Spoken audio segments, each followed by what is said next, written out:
How to fix Snapchat video call problem. First thing guys, open the settings on your phone and then go to the apps manager. When you open the apps, wait a few seconds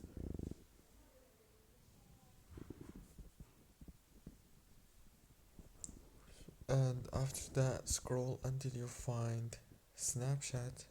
Click on it, click on this for stop right here and then go to the permissions. Make sure that all these permissions are enabled, especially the phone permission and the call logs. Go back and then click on the storage, click on clear data and clear cache.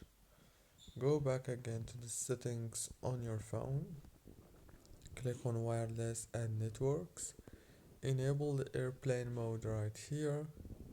After 5 seconds disable it, and that's it. Don't forget to like, subscribe.